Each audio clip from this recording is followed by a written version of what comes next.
Welcome to Back Yourself, BackChat's new podcast where we speak to business leaders and decision makers. This week on the show, Andrew Holder. He is the founder of Revo Fitness. He has built this business from one gym here in Perth all the way to a national network of gyms around Australia. He's a high-achieving young person that has become a mentor to me. Incredibly impressive story that I can't wait to share with you.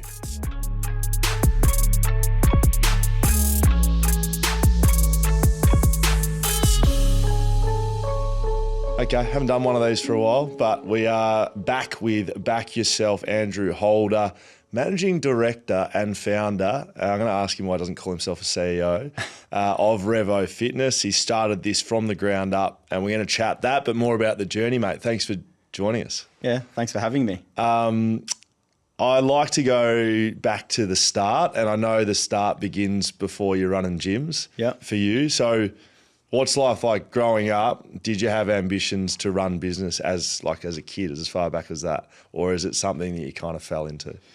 I kind of fell into, but it's a little bit like the environment that you grow up in. It kind of was absorbed into me when I was unaware. And so my family had a sports centre when I was growing up. And so I was always around small business and that entrepreneurial mindset and that grit and determination to make things work. And like most Australian kids, my whole world revolved around sport. So I was always down at the cricket club, watching live sport. And my dream when I was growing up was to become a professional cricketer. And so it kind of really dictated the way that I even wanted to study. And so when I got into the University of Western Australia, I studied a Bachelor of Science in Psychology because I tried to figure out my mindset for cricket. But that's how I first started my kind of journey in kind of education at a collegiate level. But I certainly shifted into more business once I realised how long that degree was going to take. So, yeah, correct. So stripping it back though, like when mum and dad had the fitness centre and sporting centres, did you have a bowling machine in there? Like, were you getting in a bowling machine as a kid? My background, my dad was a batting coach and, was a batting coach for, really high professional athletes like Justin Langer, hit with Adam Gilchrist, Ryan Campbell, all these really great cricketers that had the ability to kind of be around and kind of listen and watch and, kind of dream to be like one day. And so one of the, the deterrents of being a cricket coach was the fact that you'd just be training outside on a bowling machine. And so that was one of the real critical moments where my family started the sports centre to have those bowling machines inside and, start, creating something different. Right. So did you get on them? Oh, mate, I loved them. Yeah, because mate, I was like the coolest kid in the cricket circle. Like everyone was coming down and actually having hits with me and stuff. But it was probably I was being used a little bit more than I actually was like. Well, you say you had the dream of being a professional cricketer. You did that. Like you played for Western Australia. But you take me back. You're talking about bowling machines. You take me back to my cricket journey. Yeah, which is not a long one. I got chucked in the nets, bowling machine, and my technique was flawless as a year 7 player. Yeah, just like. Front foot defence, cover drives, because I saw the ball and I could learn the pattern. And by ball 100, I was like, this is brilliant. Yeah. So the coach started me as opening batter. Yeah. I was a bowler, opening batter. I didn't want to face the first ball, so I started on the off striker. Yeah. First ball, clipped down to fine leg, call a quick single, got run out from fine leg for a diamond duck in my only ever game opening the batting, right? So you've just brought back some of the biggest nightmares in PTSD. My brain. Yeah.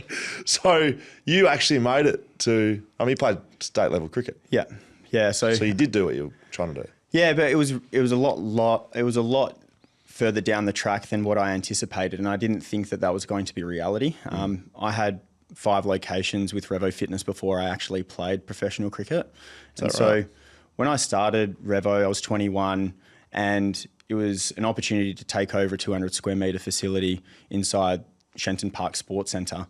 And I essentially looked at what I didn't like about the industry and then put it into place. But the reason why I did it was because I wanted to become a professional cricketer and I wanted the additional time to be able to train in the nets, right? And so I wanted to have the autonomy of having my own business to be able to focus on what was great. And it was a really interesting interesting reflective time for me, like even preparing for this, because I look back at why Revo has become what it has and why I played professional cricket later on in my career was because I probably had my mindset around the wrong way. Cricket was my be-all and end-all, and I wanted it so badly that I almost crushed my own spirit and my own dreams.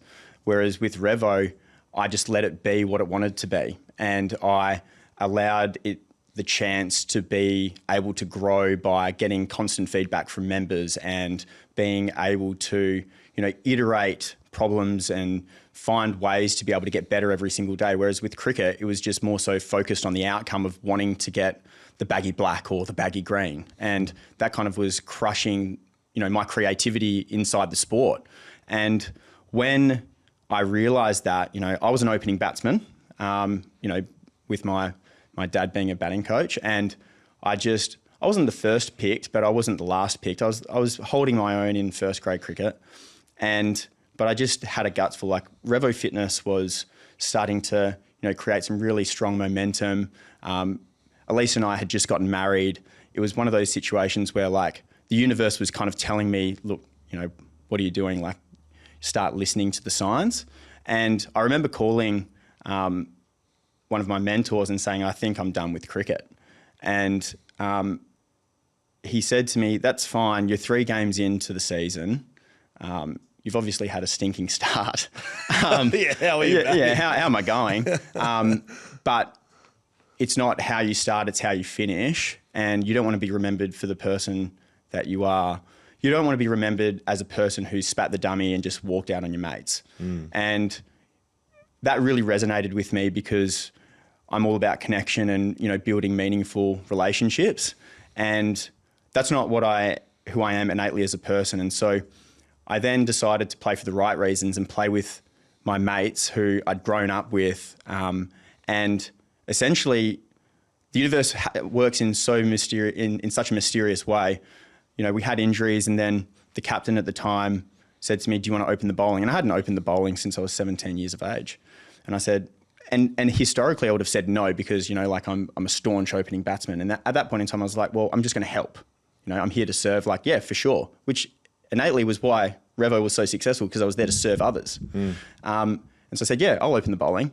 And then it unlocked this competitive contest spirit in me that I'd never experienced from a cricketing perspective before. And within the space of me wanting to give up the sport, 3 games in, 18 months later, I was bowling first change and batting 8 for Western Australia with cap 444, which was like the most incredibly fulfilling experience, but at the same point in time, the most obscure experience, because at the same point in time, I was opening Victoria Park. So I was going in between training in the morning, going into Vic Park, painting walls, and then going back to train in the afternoon. So it was like a really weird but fulfilling period of my life. So did you just let go a bit and that actually unlocked it? Like, it feels like, without knowing you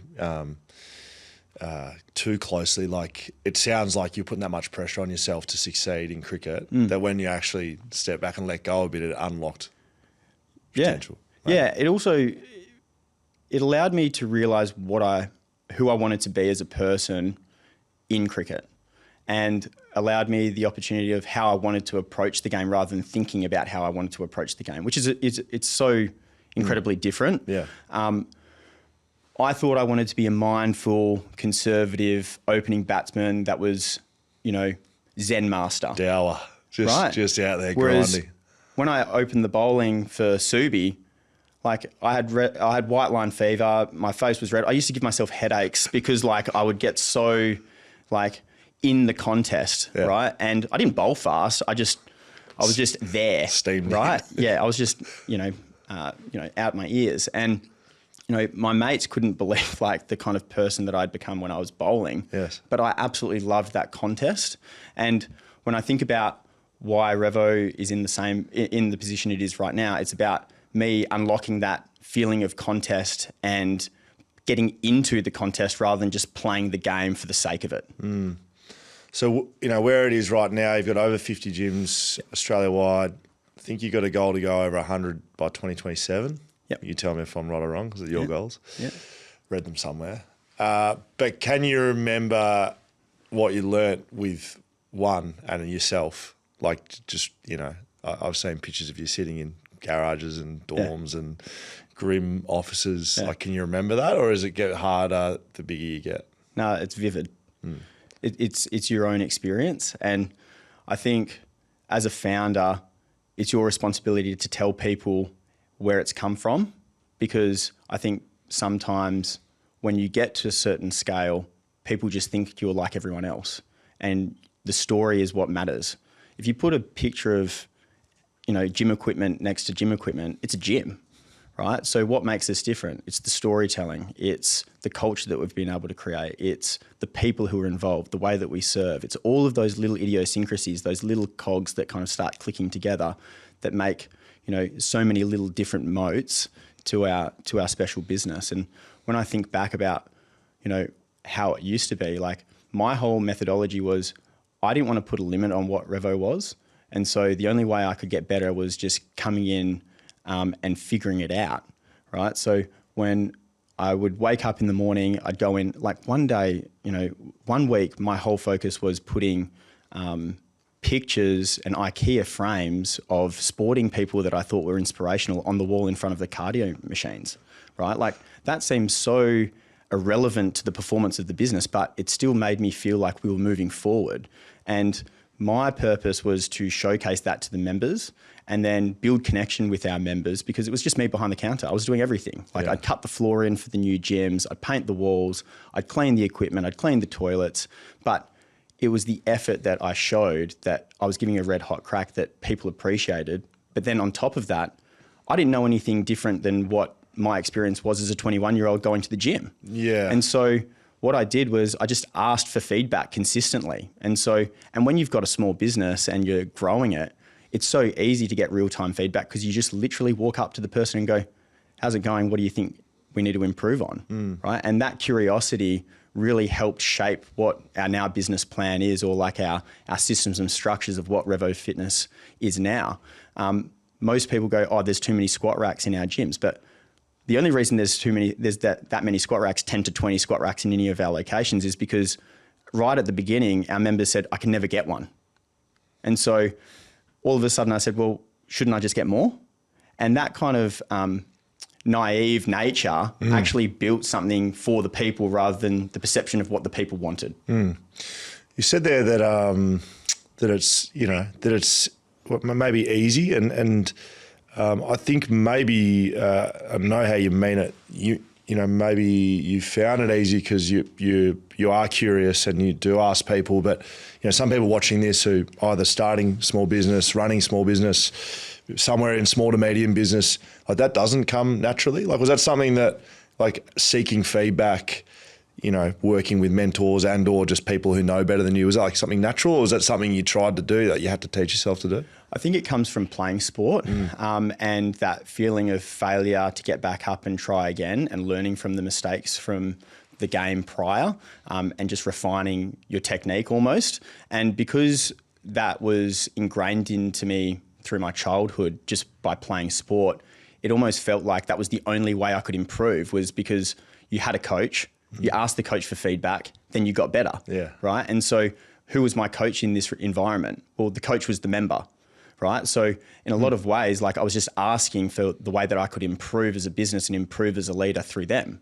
right? And then from a mentorship perspective, my responsibility is to be essentially the dumbest in the room. I need to surround myself with people who I can learn from every single day, but then also drop my assumptions and pay attention. So everyone, I can learn from anybody, but it's my responsibility to be able to be present enough to be able to learn from them. And that kind of methodology and that approach has allowed me to have incredible people in my corner, whether it's investors, whether it's mentors, whether it's, leaders from sport that, I can call up and just ask questions, because they know that my heart is in the right place and I'm asking it from a place of curiosity rather than a place of positioning. Yeah.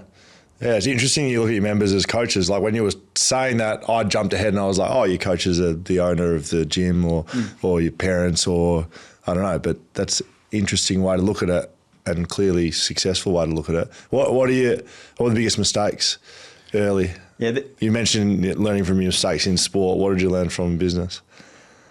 The thing is because there's been so much time, it's like it's been 13 years. Yeah, 2012, right? With 21-year-old. Yeah, 21-year-old in 2012 starting the thing. The things that felt catastrophic then are some of the best stories now. Yeah. And some of the things that I thought was going to, completely ruin the company were things that we actually grew from. So like there's some of the peaks and troughs, right? Like the peaks when we were first starting out was opening gyms. Like I opened the second gym when I was 23 and I genuinely just didn't understand how I did it, right? Like it was one of those like amazing kind of like self-fulfilling moments where you've cut the floor, you've painted the walls and you've got so much blood, sweat and tears into this space and you're building it that you take a step back and going, I can't believe this has actually happened. But at the same point in time, the troughs are very different to what they are now. I had a person in my first year who I trusted as a personal trainer, and innately I was their pre-sale strategy because they took half my membership base that I'd worked for my whole first year in terms of trying to create. And that in itself was a really impactful moment for me because I didn't know anything different. I was trying to figure out how to be a leader, trying to grow up in a business sense as well and in a personal sense. And I broke down. I looked at the person and said, why would you do this? And I just couldn't understand it. And one of the things that I learned from that is that you don't make decisions on, the 1% of human beings. You make the decision on the 99% of the human beings, right? And you need to make sure that you trust people because if you don't let go and lean into connection and to community and to people, you don't actually get the opportunity to scale anything. The only reason why we've got this, it's not the only reason, but one of the major reasons why we're in such a great position in terms of being able to help so many people across Australia and only just getting started in New South Wales and Melbourne is the fact that I've let go and let people run and be successful in their positions and not held on too tightly. My responsibility is to let go and lean in and trust our employees because if I do that, I'll get that back in spades from a business perspective and the community gets to experience a great business. Have you always been able to do that? Like I just keep, I'm genuinely curious to, hearing the journey as a 21-year-old opening the gym to now, like, were you always able to let go or was it something, I just imagine you're a sole trader, as you said, you're cleaning the toilets, you're setting up equipment, you're hanging your IKEAs up, David Boone's on the wall, you're doing everything. So to switch from that to, hey, hands off, like this is yours to whoever that might be, maybe your first business partner or someone running a division or whatever it is, like, is it something you've been good at forever or? No, not really. No. I think like any founder, you hold on too tight to begin with. But it also allowed me to build the automation, the systems and the strategy for somebody to follow. So that ability to wear all hats to begin with was super important because it also allowed me to understand every facet of the business that I was letting go of. Yeah. And then I was able to articulate it in such a way to be able to get the attention and have the ability to attract high quality talent and executives and operators to be able to drive that business forward. And then I go, this is what we're doing, but I really want your opinion. I don't know everything. So this is how I've been able to get it to this position. What would you do differently, right? And then I can then refine it based on their experiences because again, like I've never really had a real job. So like this is my thing. Like I'm so incredibly passionate about Revo and what we're actually creating, but my responsibility now is to learn from others and put that into place now and let go as much as possible. Has it always been called Revo? Was the first one called Revo? Yeah, so not many people actually ask me why it's called Revo. It's either Revo or Revo. It's a good conversation, but it's Revo. It's Revo. I've heard you say Revo. So yes, exactly. I innately put it into conversations to make sure people say it. Not that you hung up. No, I'm not hung up on it. I used to be, but now it's a good topic of conversation, so at least we're being spoken about. Yeah. So as a 21-year-old, I didn't know what an ABN was. So I thought, okay, well, the sports centre is called Revolution Sports. I'm going to call it Revolution Fitness. And so 2 weeks out from opening, somebody came up to me going, have you registered the name? And I was just like, why would I need to do that? Of course. Yeah, it's got a name. Yeah, it's got a name. I've put it on the board. I've got the graphic designer to create it. Yeah. And then I looked it up and I was like, oh, there's somebody in New South Wales called that. I'm stuffed. Oh. And so I thought, well, what can I do? I've already got this logo. I like the logo. I like the branding that I'm trying to create. I just deleted the Lucian. So then it just became Revo Fitness, and that was it. It could have quite easily been Loosh Sports. So, like Jake Waterman's nickname is like he's the Loosh. The Loosh. So from the Fevolution, which is Brendan Favola, he called himself the Fevolution to a 7-Eleven worker one night. So they've shortened Fevolution, Revolution to Loosh. They went the other way, Loosh. Yeah. So you could have been Loosh Fitness. Yeah, correct. That's actually good. So, right, because I've told you this story before, but I was one of your first clients. And I was a non-paying client. Yes, you were. Through text. Yeah, no. Well, maybe, but it was actually Matt Rosa. Yes. Who had a fob, and this is how tight I was. Like, we're pretty much the same age, I think. So I must have been similar, 3rd or 4th year in AFL. I'm looking for a gym to work out at. And Matt Rosa goes, mate, I've got this fob, got this young guy running a gym. I'm like, great. So I used to call past Matt Rosa's, steal his fob, who he had for free. So I used to get a free fob to get into Revo, like original Shandon Park. Yeah. So I reckon, I don't know, I should get some sort of, first time member. First time member. I'm going the opposite. I'm going to be actually talking to our operations team. You're actually going against the grain, mate. That's not allowed. Correct. No, but Matt Rosa was a huge believer in us at the start. And Chris Perkins, who was one of the physios down at West Coast, I built a really strong relationship through just wanting to create community relationships. He had a physiotherapy called Body Logic at that point in time, now West Coast Physiotherapy. Yep, nice. Shout out plug. Tex. Yeah, very good. Yeah, good Tex.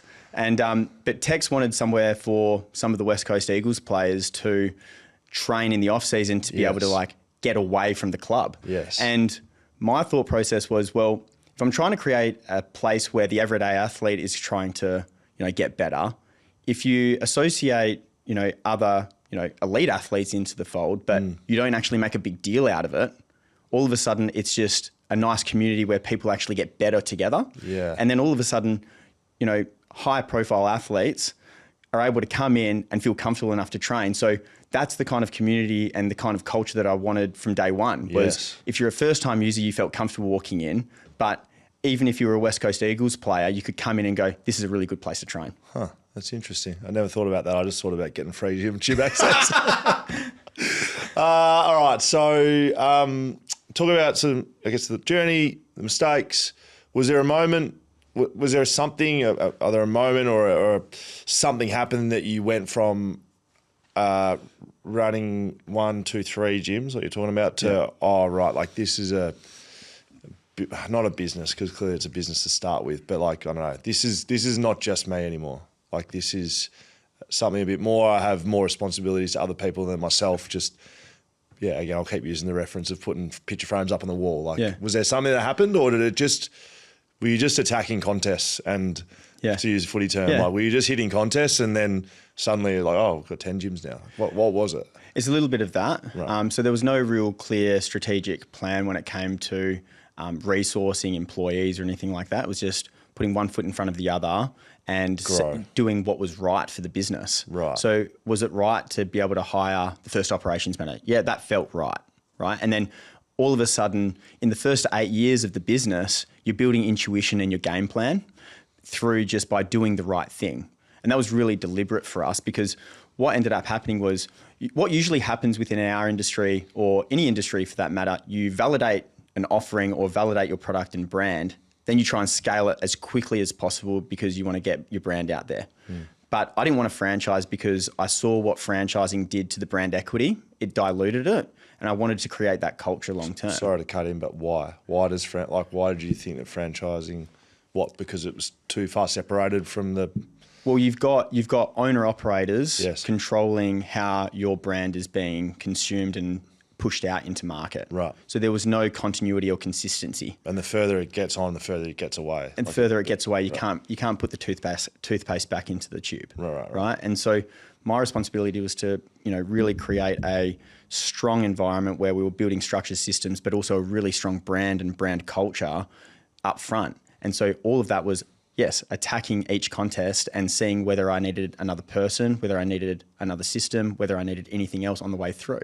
And it's funny, right? Like all of a sudden things starts culminating, and it's like what happens with sport when you get a good run on. it starts creating momentum and you feel the groundswell. Like, you know, when you walk into a sporting club and you are the underdog, but you know you've got something and you've got momentum under you. Yeah. It's an incredibly powerful feeling. And I felt that at like Club 6, which was in 2019. We opened Myre and the marketing clicked into gear. The operations clicked into gear. The layout, the design, everything that I kind of was tinkering with on the way through to get it a little bit better every single day kind of just hit at once. And I thought, okay, this is something really, really good and something that I didn't expect to happen, but wow, what an opportunity. You know, we had that same almost feeling for Club 9 in 2020, which was like the most difficult period of time of all. And I had 2 employees at the point in time in head office. In 2020? In 2020. And one full-time, one part-time. One worked as a club manager and also personal training manager.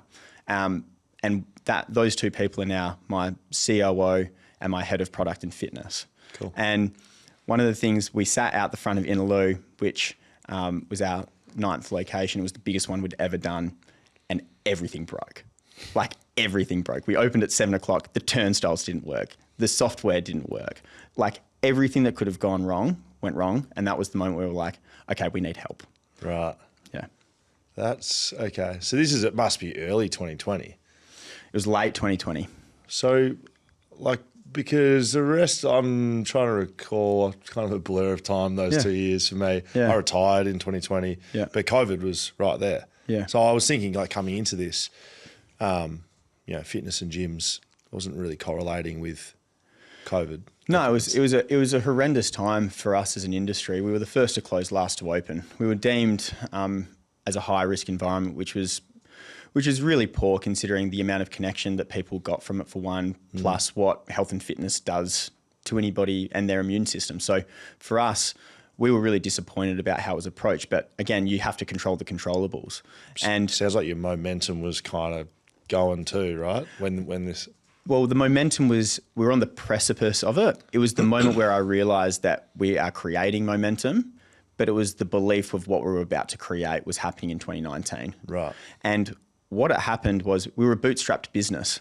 So whatever we got, we reinvested. So that's why it took 8 years to open 6 locations. It was like, whatever we had, we put it back in. Whatever we had, we put it back in. And so we saved up our money, right? Like, that's how like, if we've got something good, we're going to open 3 clubs in 2020. That's our thing. How do we do it? We're going to really make sure that we've got enough of the finances behind us to be able to do that effectively and well and sustainably. And inadvertently, that created a really strong position for us to be able to withhold any situation through 2020 and 2021. But what it also allowed us to do was take advantage of opportunity as well. We were the first to close. Well, everyone closed on March 23. Not that I'm kind of, you know, holding on to anything. And we closed, and we had this really pivotal moment where, because I was a 21-year-old starting a business in 2012, nobody believed in what I was doing, right? Like, there's that ageism associated with what can you achieve when you're at that age. And so I had to walk the talk, right? So I had to put anything that I was doing had to be validation to there was no point in actually saying what I was going to do. I just had to show people what I was doing. Right. And to do that, I just wanted to make sure that I was looking after the member first and they would be the advocates for us, right? And so the whole way through, my conversation from a branding point of view, from a marketing, from a people perspective, was we put our members first. And we got to March 23 and we closed the gyms, and the rest of our industry kept charging. So there was no service, but they were still clipping the ticket of their members and they were burning goodwill. And my responsibility was to sit back and go, well, who am I as a person? Who am I as a leader? Who is this company if we don't stand up? And we're frauds, really, if we don't actually walk the talk in this moment. And so we turned off all revenue immediately, looked after our member, and made sure that we were thinking about their point of view before ours. We kept our employees on before we knew JobKeeper was around, and we knew that all of that goodwill would come back. And that And that is definitely more so putting, good energy out there. But we truly believed it. We knew we had a good business. We knew we were on the precipice of really strong momentum, but we needed to make sure that we had advocates when we were able to reopen. And when we reopened in June, our members didn't just come back, their friends came with them. And we doubled the business in 2020 when everyone else was trying to, try and hold credibility with their clients and their customers and their members. And it was a really strange but unique moment when I sat down with the team in Claremont when we were reopening, and I said, we only had 30 people, like club managers, casuals, anybody in the business at that point in time. And so we sat down. 30 is still a lot. You've got more now, but 30 is a lot to me. Yeah. So we had 30 people in a room, and the conversation was our responsibility is to create a service and create a location where people feel safe to come back, where they feel safe to advocate, and for them to stay long term. So we've got to be at an all-time high. We've looked after them throughout this period. We've looked after you. Now it's time for us to look after the company and give our company the chance to be successful. And my responsibility as a founder and as a managing director is that if opportunities come up, I will take advantage of those and I will put my best foot forward to make sure the company moves forward. And it was a weird position we opened where people came back in straight away. That wasn't weird. The weird thing was when I started getting phone calls from leasing agents and landlords asking whether I was interested in sites, because I'd never had that before. I was always the one calling them. Right. And that was the reflective moment to think, well, why are they calling me? Like they haven't been, not to say they weren't advocates before, but we weren't the first choice prior. So why are they calling me? And then it was almost like a lightning bolt, like hitting me going, we're in Western Australia, we've got a hard border. None of my competitors could come in. None of the large format retailers who I compete to get leasing sites are coming in. So who's the solution? So you fight 8 years to find these marquee locations with great signage, great parking, all of the things that you dream of as an operator. And then all of a sudden they go, oh, are you interested in Joondalup? I go, oh, yeah, I've always been interested in Joondalup. And then like you as a person need to reflect and go, well, okay, I've always wanted this. Have I put myself in the right position to take this opportunity on? And it was calculated risk. And like looking back, it was like pretty wild the amount of calculated risks we took. Yeah. But it's made us who we are, and we took that advantage and took that opportunity when everyone else was almost not too scared, but too frozen with fear of what to do. Did you get close to the edge in terms of if you're trying to take all these opportunities and you shut down memberships? Was there ever a time where it was like, oh, like we're in a bit of trouble here, or you didn't get to that stage? The funny thing is, like, there's moments where you go, will this create that cliff? But being a bootstrapped business, you know where to invest the money and when to invest the money into the clubs to be able to be successful long term. Because you've only got what you've got. You've only got what you've got. So you've never played with somebody else's. So it's always the way that you can invest to be able to make sure it's actually protected. And so that rigor was super important. And I wouldn't have had that if I had got investment too early and grown too quickly in the first 8 years, right? That kind of discipline to do that made me a really good decision maker in those crisis moments to be able to keep moving the business forward, although it was in a pretty chaotic period of time. Like we opened Joondalup, our 13th location. We had a really strong pre-sale on Friday. I was like, wow, this is going to be unbelievably good. And then there was one COVID case that came out, and then everyone just went quiet and got scared and they went back into their homes. And so on Monday, we opened the gym at 7 a.m. and then at 6 p.m. we closed. So they're the kind of situations that we were in. But it's funny how crisis galvanizes people, and those moments have made us as a team who we are. Those moments where we have each other's back and they know that my first approach is looking after our employee and looking after our member looks after the business itself. It just sounds like a little bit going through the growth for the first 8-9 years that you're having to prove yourself, or at least like no one would take you seriously, whether it be age or experience or whatever. Did you have that in sport as well? Like just trying to strip it back a little bit. And then because of kind of circumstance, like has that changed now? And have you been able to, there's a lot of questions back to back here, but like, have you been able to go, oh, okay, it's not really the case anymore, but do you still kind of live like that? Like not chip on the shoulder, but like you have that attitude of it still, even though it may not be true anymore? No, it's like the biggest superpower of all time because people now somehow believe in it. Right. So, you know, the detractors have now become the advocates themselves. And I got this, I still have the book. It's behind my desk at work in the office.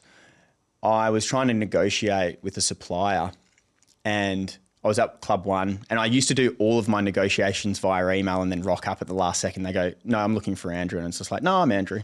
So because I knew what I was up for. Right. And I negotiated with this person and they said, you just don't know what you're doing, mate. And I said, oh, I think I know what I'm doing. Like, I'm pretty sure I know what I'm doing. Although I didn't know what I was doing. And they're like, nah, we're not going to support you. Like you can just have the same deal as everyone else. Yep. And so I was like, oh, that sucked. And then a week later, I got this book in the mail saying how to scale effectively. And I was like, I just like took that as such an offensive moment. And I think it was actually taken as like a positive. They sent that to me. They sent it to you? Yeah, they sent me a book, How to Scale Effectively. It was almost like, you don't know what you're doing, read this book. They were probably doing it out of goodwill, but like I took it as such an offensive thing, whereas like that chip on my shoulder. But it's funny how sport has really shaped my leadership attitude because when you look at the Australian cricket captain, regardless of whether it was Ricky Ponting, Pat Cummins, Alan Border, they were anywhere between 26 and 30. And they've got the most responsibility almost being in Australian sport almost, right? And so, you know, when I was growing up, my idol was Ricky Ponting. Yeah. And you look at Ricky and you go, he's a man, right? Like he has aura, right? But he was 28. 29. Yes. And then you like reflect and you go, well, if that is the case for him, why couldn't I have that same situation for myself in business? Right. And so I'd never thought of myself like with a chip on my shoulder. It was just, okay, well, people will believe if they want to believe. My responsibility is just to keep moving forward and not get sidetracked with emotion. Did you read the book? Never read the book. Really? Never read the book. You've kept it? I've kept the book. It's like an inner page. Yeah. Like, fuck you, Andrew. All the best for the future, buddy. My champion. Yeah, champed me. That's actually funny. All right. So, I mean, as probably natural, like you speak about the good times and expansion and, good position you're in and like the lessons you've learned. But, I don't know, have you been able to identify either weaknesses in yourself and the business that you feel like it's important that you could share? That's like, you've either learnt and it's like, oh, I've had to bring people in to fix that of me or the business, like weaknesses. Like what have you not done well? That's a really good question. What have I done well? I have probably held on for too long. And again, like as a founder, there's this kind of mentality that you're the chief product officer as well. Like you need to know the business and the offering and the service inside out. And so I think one of the challenges that I had, especially earlier on in the exponential growth between like 2021 and now, is that I can be in the detail, but I don't need to be in the weeds, right? And there's a big difference between that. Detail is I know what's going on, but the weeds is I can't see through them and I'm actually trying to do it myself. And that's an empowerment moment for the rest of the team, for me to be able to say, what's going on? I know you've got this, go for it, right? And it's probably a reflective moment of what I wish somebody said to me when I was, going through anything like that, was like, you've got this, go for it. Right. And not only until later on in my professional and sporting life, I actually got that. And then I actually saw the progressive nature of how I was able to perform. Yes. And so I think it's just more so out of those kind of situations where like you're so fixated on wanting it to be perfect, where like people are going to get to the same outcome, but they're going to find their own path. Like just give them the 10% way that they want to do it and they'll get to the outcome that you want. Yeah. Like, and leading and saying like good job. As simple as that sounds, like you're doing a great job. Yeah. you've got. I'm not going to put my hands all over this. This is yours. Yeah, and I almost, and it's a little bit like with mentors, you pick up what you love and what you don't want to be as well, right? And so my responsibility is to go, I didn't really like the way that person in that conversation treated me. So how can I be different to that for my people or the people around me, right? So my responsibility is to be as reflective and to be as curious as I can be, rather than me having all the answers, asking myself, how can I be better every single day from the people around me? Good advice. If you had much of that. There's a lot of advice. Is there people specifically you think, so lucky to have that person in my corner to bounce off? Lots? Yeah. Or is there individuals that... I've been really fortunate to be able to get two incredible investors who are mentors and friends to back me. George came involved earlier on in the piece, and he really taught me the language of business and the art of business, and understood how I can connect my vision to a commercial outcome whilst keeping true to what the values are of the company. Which you didn't really have. I just had an idea. I had an idea and a work rate and a work ethic, and knew where I wanted to get to. But that if I had the work ethic and I was able to work smarter, that kind of dual kind of process would be able to exponentially grow the business and create a sustainably long-term business. And so George was somebody who I still to this day love having conversations with. Patch as well, he came involved later on in the track, but he allowed me to, believe in a bigger vision, raise my eye line. George raised my eye line to be able to say, look what you can create. But then Patch did the same, and he made me believe in people more than anybody I could ever imagine, right? But then there's also people from sport. So, because my dad coached JL when, he was playing for Australia, like I was 12 years old when he was the Australian opening batsman. And so I was able to sit underneath the bowling machine and watch him, get peppered by short balls and challenge himself. And the one thing that I loved was you'd go to some of these sessions where you'd watch him and you go, this guy's the Australian opening batsman. And this looks pretty grim. This is hard. And I was interested about how he would respond to being hit in the shoulder, hit in the helmet, hit, all over the joint. And at the end of the session or end of the bucket, he would go, nobody else is doing this. And that's a classic JL thing. And he would have said it right? with that real down. You would have been scared when he said it too. And but you can feel it. Yeah. Nobody else is doing this. That's why I'm actually going to be who I am going to be. And that really has still stuck with me to this day. When I get off a midnight, red eye plane to Melbourne, and I'm getting in the hire car at 5 a.m.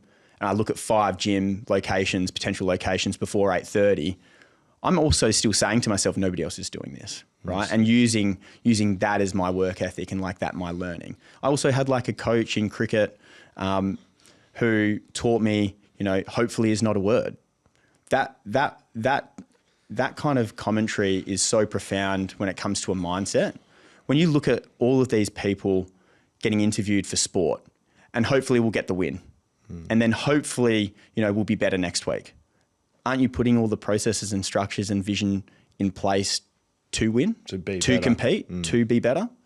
Remove it from your vocabulary, right? So there was this thing at the cricket club where it would be when you get up and do your team selection, you go, and hopefully we'll get the win this week, boys. And you go no, we're going to win this week. And I love that mindset and that visualization and that kind of putting it out into the universe to be able to actually go, this is happening, right? Those kind of little innate moments shape you to who you are. Yeah, that's good. Back on the book that you got, how to scale effectively. Yeah. How do you scale effectively? Because you've scaled effectively, right? Yeah. And so we can talk about someone sending you a book and taking the piss out of you, basically. Yeah. But then you've gone and done it. How do you scale effectively? Tell me the book. Yeah, I mean, it's a long book, probably. Well, how long have you been in business? 14 years? I don't know. Yeah, 13 now, 14 next year. But what are the key things you think either in early days? You remember people watching this, they may not be business experts. In fact, they may not be in business, young people. What would you tell a younger you about scaling early days? And then how do you actually execute it in your mind? Yeah, so firstly, you need to be true to what the values and the culture is of the business and what you're actually trying to achieve. Consistency, breeds better performance. And so if you have something that you know is relatable and is going to influence people for the better, like Revo is, don't lose sight of that. So your matrix or your intuition questioning of going, is this the right thing for the member, actually is consistently quite good at making sure that you're making the right business decision.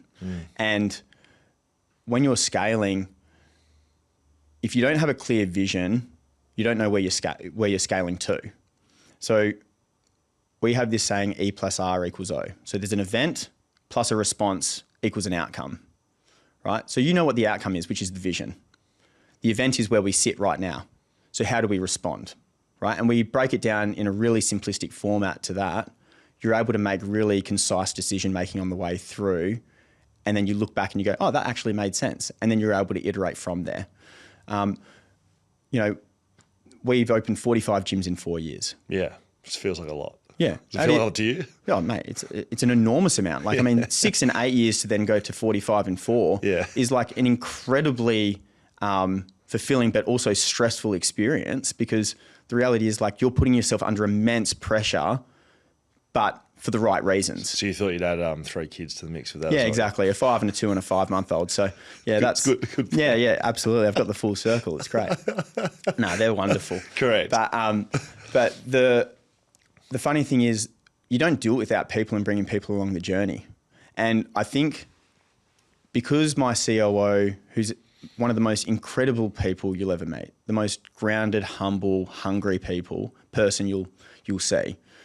He started with me as a casual employee when he was studying engineering, but he just got better because I didn't put a limit on what he was able to achieve or like what he wanted to achieve. And the same with Kaylin, who's our head of fitness and product, right? Like, he just grew, but because they came along the journey, they know how it was built, so they can give meaning. They can give an understanding of why. And if it needs to be rebuilt, they know where to start the rebuild from, rather than just gutting it to the ground and then starting it again. Like, that's how you build sustainable long-term businesses, right? You have a plan. You don't necessarily have a plan B, but you have iterations of plan A, right? Plan 1A, plan 1B, plan 1C. And then all of a sudden, 13 years later, you've got 54 gyms, and you look behind and you go, how did that happen? Because you just made consistently the right decision, because you had the people in mind, and making sure that you are wanting to approach life the right way. So that's how it happened? I was going to follow up with so that's how you've done it. Yeah. Sounds like people, really. Yeah. Like, if I cut through it a bit, like people, backing people, trusting. Yeah. And yourself, and in the end, work right too, right? Like, and that's probably what you started as a 21-year-old, but then if that's consistently what your business is about, people who work within the business carry that too. Yeah. What you want to see in your people, you need to actually produce yourself. Yeah. And so if you want to be the person banging your hand on the table to get a deal done, that's the kind of behaviours that is going to be seen as acceptable within the company.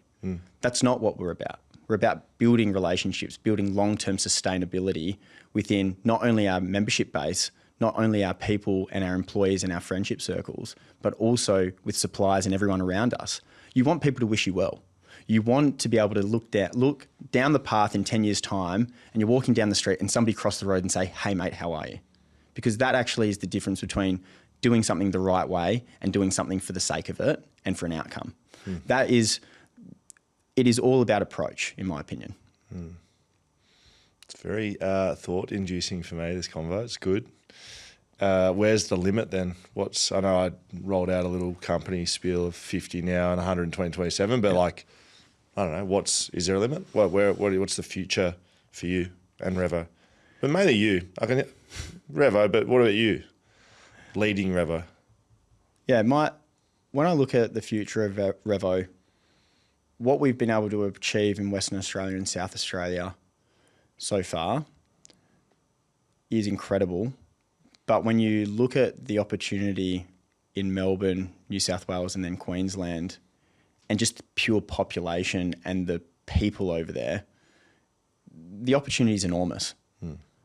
My responsibility is then to find those opportunities, and be able to execute really effectively and get the right people in the room to be able to do it.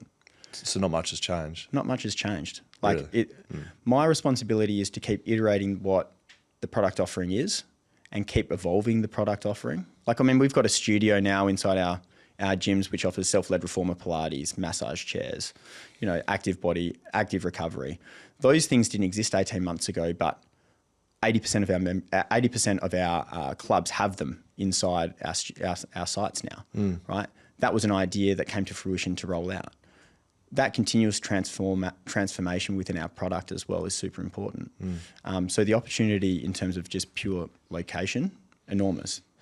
When I think about what the opportunity looks like for me, I think because I had forever connected my self-worth to the doing, my self-worth now is based on being a purpose-driven leader and seeing the success for others and what kind of influence I can create into the community. And so we're really passionate about, you know, giving back to grassroots sports. You know, that's where I started my passion for this. You know, we're investing into, you know, charities to make sure that they can get as much influence into the community as possible.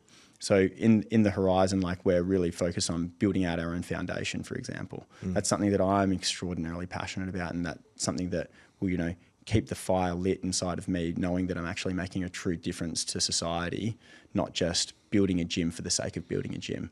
And that's what I think makes Revo so great, is that people don't think about it as just a gym. It's about a meeting spot.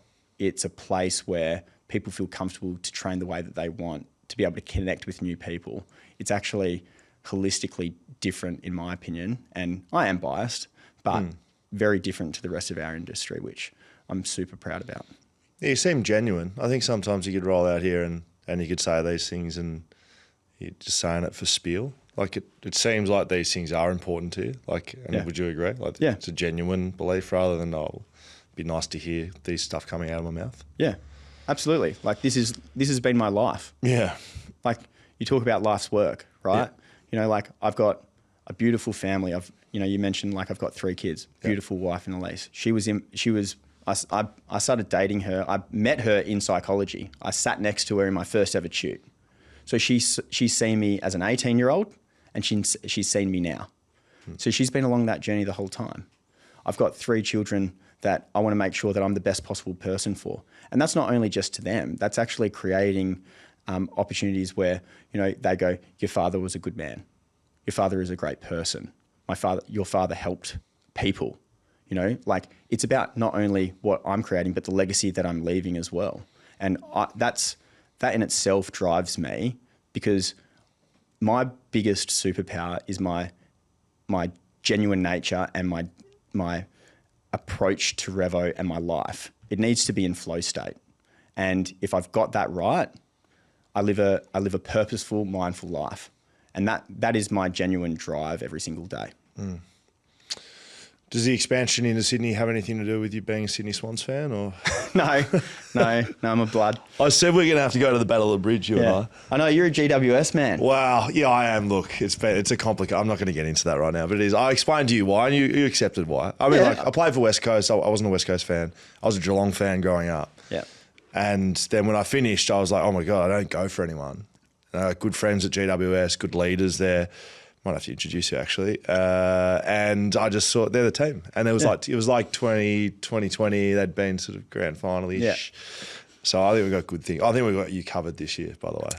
No, I don't think so. We started poorly. Culture, mate. Culture. No, like, mate, I had Brett Kirk on my wall growing up. I loved the blood culture. Like, and I think that's just... I started going for the Swans because my uncle was over there when they moved up from South Melbourne.